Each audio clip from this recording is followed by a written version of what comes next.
Hey everybody, it's Miss Megan from Miss Duncan's class. Thank you so much for joining us today. We are doing Bible time. During our circle time lesson, we did resurrection eggs, and I have a link on our Facebook page of how you can make your own. I wanted to do this clip and tell story about the cross and the empty tomb.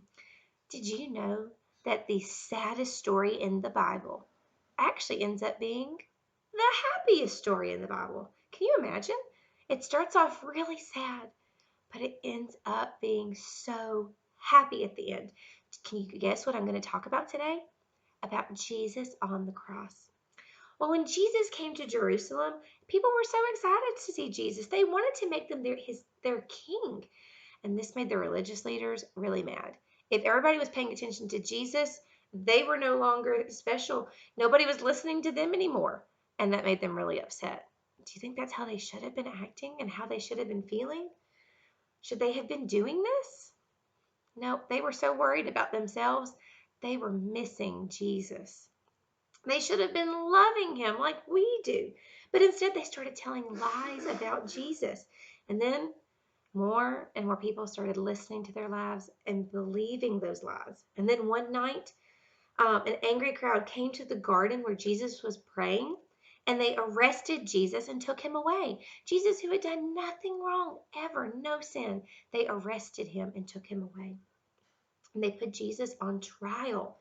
And this judge was like, I can't find anything wrong. This man's done nothing wrong.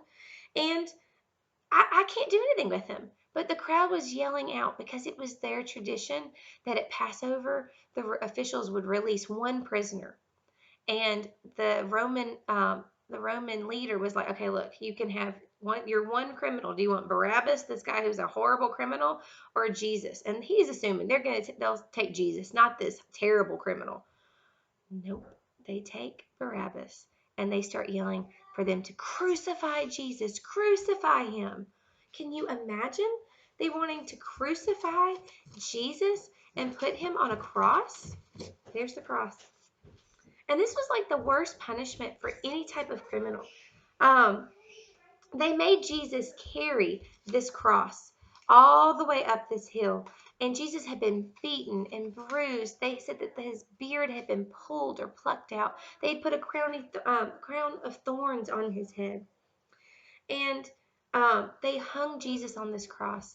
They nailed him to the cross through his hands and through his feet and hung him up on the cross. Jesus could have saved himself, but he knew that if he gave his life, we could be forgiven for all the wrong things that we had done. Jesus loved us so much that he died on the cross for our sins. And then Jesus died. And his friends took his body and buried it in a tomb. And the tomb was like this big cave. And they ended up putting this big stone in front of the cave to block him in. And they put some soldiers in front of it. And the friends went home and they cried because their friend Jesus had died. 3 days later, after Passover was over, 3 women came who had followed Jesus. They came to the tomb to take care of Jesus' body. And when they got there, the stone had been rolled away.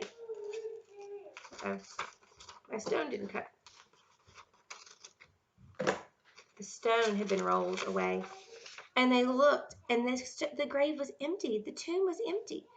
And then they saw 2 bright angels shining and saying, Jesus isn't here. Tombs are for dead people, and Jesus is alive.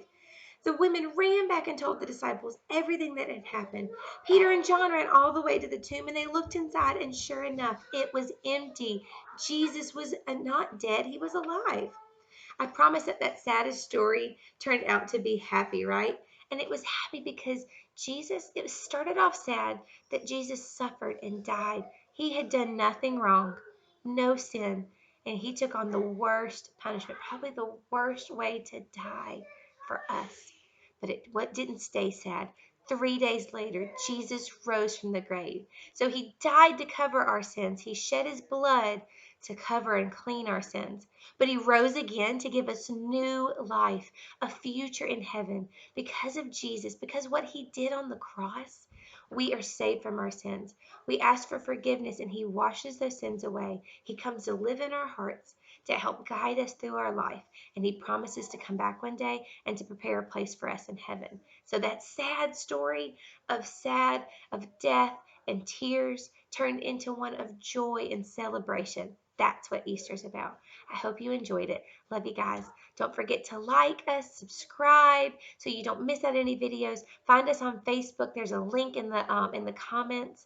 Mrs. Duncan's class on Facebook, and I also have a blog. Love you guys. Bye.